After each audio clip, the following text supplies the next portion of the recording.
So social controls are how society limits such acts of deviance. We know that often if we follow the rules, we'll be rewarded, and if we break them, we'll be punished. So control theory says we control ourselves because we imagine the consequences of deviant actions. The stronger your social ties to individuals, groups, and institutions that sanction norms, the more normative influence they have over you.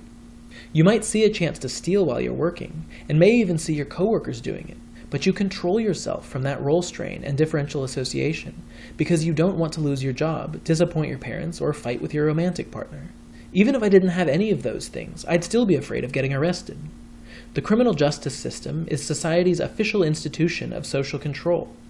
The legislative branch of Congress and local governments create formal norms by writing laws. The executive branches carry out laws, so police enforce conformity and prisons carry out sanctions, while courts, the judicial branch, make judgments, officially labeling people criminals and deciding on their sanctions. These sanctions range from small fines to prison or even death in some states. Prison terms are one of the most common sanctions, and this total institution serves several functions. The oldest, left over from our pre-modern days of enforced mechanical solidarity, is simple retribution. You did something bad, so you need to be punished. This also serves as deterrence, reminding people why they should control themselves from future crimes. But if some criminals can't or won't control themselves, either because they have a medical problem or they're just bad people, then at least when they're in prison, others are protected from them. But total institutions, at best, can rehabilitate citizens by re-socializing them into law-abiding citizens. But how do you tell the difference between front-stage performance and true internalized backstage change? And if deterrence and rehabilitation are working, why do we have such high rates of recidivism? About 4 in 10 prisoners in the USA being rearrested after their release. Can deviant behaviors and the social construction of deviant labels and sanctions be a vicious cycle? We've talked about many different reasons an individual might do something others would consider deviant. Maybe your first act of deviance is stealing a phone. If people react to this primary deviance by labeling you a troublemaker or a criminal, and punish you by taking you away from your friends, family, team, or job, then suddenly your social ties are weakened. In prison, your association will be almost entirely with criminals. And when you get out, you'll have the lasting negative label, or stigma, of criminal. So lacking the normative influences to control yourself and the normal opportunities to success, you may feel pushed into deviant social groups and falling into new acts of secondary deviance.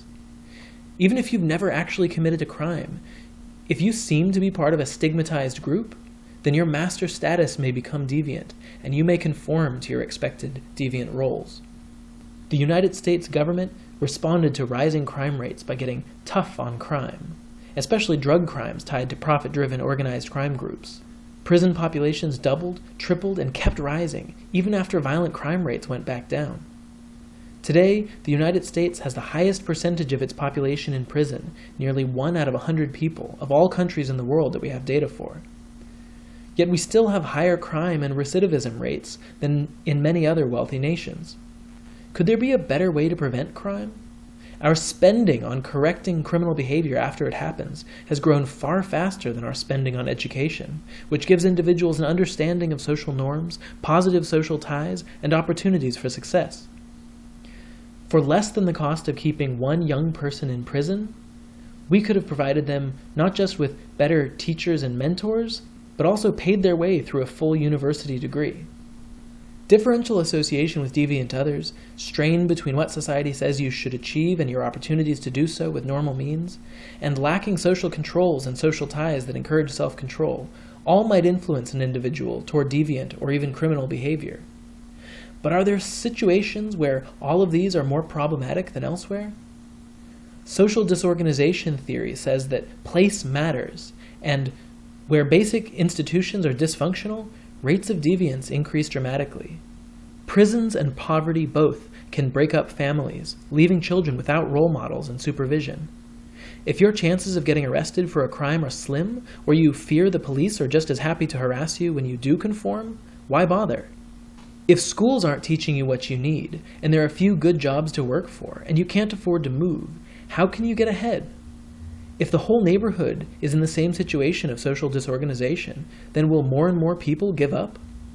When Scar takes over as king, he doesn't know how to run his society well, and social norms begin to break down, causing even the ecosystem itself to become dysfunctional.